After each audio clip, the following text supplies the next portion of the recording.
ഉമർ ഇബ്നുൽ Khattab റളിയല്ലാഹു അൻഹു അദ്ദേഹം ആരായിരുന്നു? ഉമർ ഇബ്നുൽ ഖത്താബ് റളിയല്ലാഹു അൻഹുവിനെ കുറിച്ച് പറഞ്ഞത് അദ്ദേഹം മസിൽമാനായിരുന്നു. അദ്ദേഹത്തിന്റെ മുഷ്ടി കൊണ്ടൊന്ന് അടിച്ചാൽ മുഖത്തിന്റെ ഷേപ്പ് മാറും, അത്രക്ക് പവറുള്ള മനുഷ്യനായിരുന്നു. പക്ഷേ വാത്സല്യമില്ല, കാരുണ്യമില്ല, ഒന്നുമില്ല, കണ്ണിൽ ചോരയില്ല. ആ ഉമർ ഇബ്നുൽ ഖത്താബ് റളിയല്ലാഹു അൻഹു ഒരിക്കൽ ഉഖാല ചന്തയിലേക്ക് രാവിലെ സൂര്യൻ ഉദിച്ചു വരുന്നേ ഉള്ളൂ, രാവിലെ കടന്നു ചെന്നു. അപ്പോ അവിടെ ഒരു മനുഷ്യൻ തന്റെ കച്ചവടത്തിന് വേണ്ടി ഒരുങ്ങ, സാധനങ്ങളൊക്കെ എടുത്തു വെച്ച് കച്ചവടത്തിന് വേണ്ടി ഒരുങ്ങ. ഉമർ ചോദിച്ചുടോ, എനിക്കൊരു 500 ദിനാർ വേണം, 500 ദിർഹം വേണം.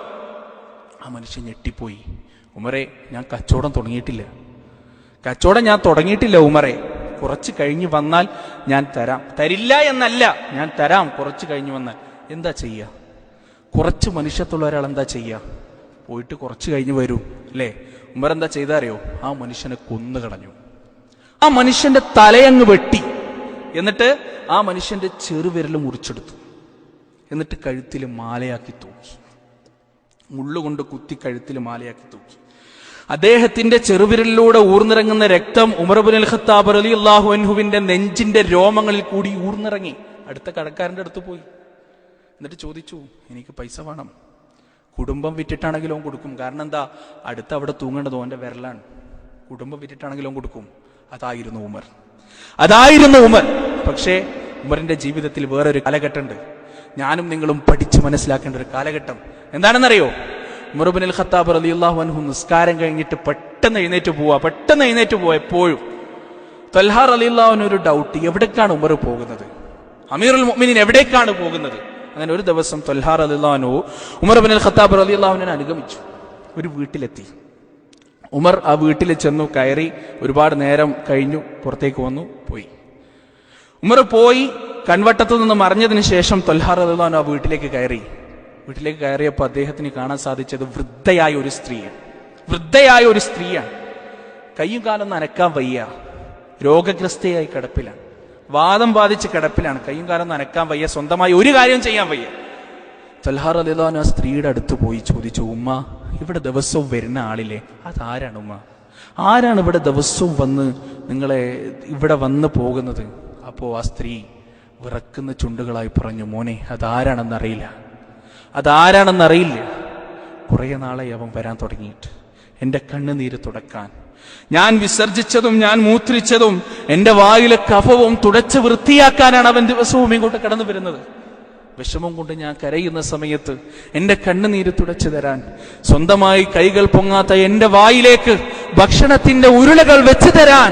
മോനെ, ആ മനുഷ്യൻ ഏതാണെന്ന് എനിക്കറിയില്ല, പക്ഷേ മഹാമനസ്സുള്ള മനുഷ്യനാണത്. ത്വൽഹ റളിയല്ലാഹു അൻഹു ചോദിച്ചു, ഉമ്മ, ആ വ്യക്തി ആരാണെന്നറിയോ? ആ വ്യക്തി ആരാണെന്ന് നിങ്ങൾക്കറിയണോ? അറിയണം മോനെ, ആരാണെന്ന് പറ. ആ മനുഷ്യൻ ഈ രാജ്യത്തിന്റെ രാജാവാണ്.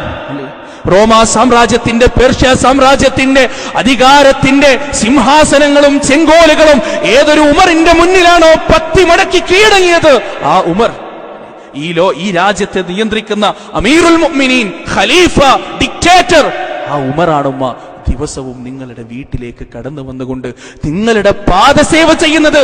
ഒരു എം എൽ എ ആയാൽ അവൻ സഞ്ചരിക്കാൻ മുന്നിലും പിന്നിലും വാഹനങ്ങൾ വേണം, വാഹനത്തിന്റെ മുകളിൽ ചുവന്ന ലൈറ്റ് വേണം, വാഹനത്തിന്റെ ഉള്ളിൽ AC വേണം, അല്ലെ?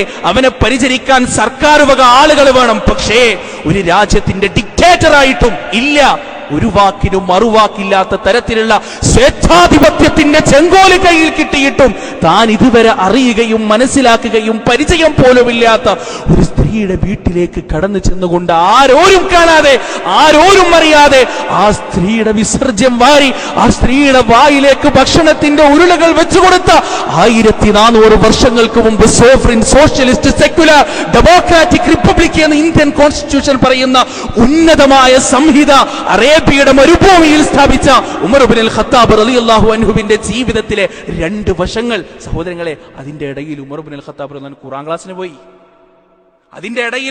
ഖത്താബ് റളിയല്ലാഹു അൻഹു ഖുർആൻ ക്ലാസ്സിന് പോയി. അതാണ് മാറ്റം, അല്ലെ? വർഷങ്ങൾക്ക് മുമ്പ് ഇതുവരെ കണ്ടിട്ടോ കേട്ടിട്ടോ ഇല്ലാത്ത ഒരു മനുഷ്യനെ കൊന്നുകളഞ്ഞ് ആ മനുഷ്യന്റെ ചെറുവിരൽ മുറിച്ചെടുത്ത് കഴുത്തിൽ മാലയാക്കി തൂക്കി ഉഖാലച്ചന്തയിൽ സംഹാര താണ്ഡവമാടിയിരുന്ന ഒരു മനുഷ്യൻ ഇന്ന് വരെ പരിചയമില്ലാത്ത പാവപ്പെട്ട വൃദ്ധയായ ഒരു സ്ത്രീയുടെ വീട്ടിലേക്ക് കടന്നു ചെന്ന് പരിചരിക്കാൻ മാത്രമുള്ള ഒരു മനുഷ്യനായി മാറിയത്. യൂഫ്രട്ടീസിന്റെ നദീതീരത്ത് ഏതെങ്കിലും ഒരു ഒട്ടകം വെള്ളം കിട്ടാതെ ചത്താൽ അള്ളാഹുവിന്റെ കോടതിയിൽ പഞ്ചപുച്ഛമടക്കി നിൽക്കേണ്ടി വരുന്ന ഒരു ദിവസത്തിൽ ഞാൻ സമാധാനം പറയണം എന്ന് വിചാരിച്ച് കരഞ്ഞിരുന്ന ആ ഉമർ ഇബ്നുൽ ഖത്താബ് റളിയല്ലാഹു അൻഹു അദ്ദേഹത്തെ മനുഷ്യനാക്കി മാറ്റിയ ഖുർആനിന്റെ അതുല്യമായ അനുപമമായ മാസ്മരികമായ അമാനുഷികമായ ശക്തി ഇന്നും എന്റെയും നിങ്ങളുടെയും വീടിന്റെ തട്ടിൻപുറങ്ങളിൽ സായുജ്യമടയുന്നു. അരുത്, ആ ഖുർആൻ നെഞ്ചിലേറ്റുക. ഇറങ്ങുക സമുദായത്തിന്റെ മധ്യത്തിലേക്ക്. വിപ്ലവമുണ്ടാകും. അനിതര സാധാരണമായ മാറ്റങ്ങൾ ഉണ്ടാകും. അല്ലേ? ഇതുവരെ കയർത്ത് മാത്രം സംസാരിച്ചിരുന്ന നമ്മുടെ മക്കൾ വയസ്സാങ്കാലത്ത് ഒന്നിനും കഴിയാതെ നിൽക്കുന്ന സമയത്ത് തലയുടെ ഭാഗത്ത് വന്നു നിന്നുകൊണ്ട് പാപ്പാ ഞാനുണ്ട് വാപ്പ, ഉമ്മ ഞാനുണ്ട് എന്ന് പറയുന്ന പൊന്നോമനകളെ കിട്ടാൻ നിങ്ങൾക്ക് ആഗ്രഹമുണ്ടോ? ഷേക്സ്പിയറിനെ പഠിപ്പിച്ചു കൊടുത്തിട്ട് കാര്യമില്ല. ടോൾസ്റ്റോയെ പഠിപ്പിച്ചു കൊടുത്തിട്ട് കാര്യമില്ല.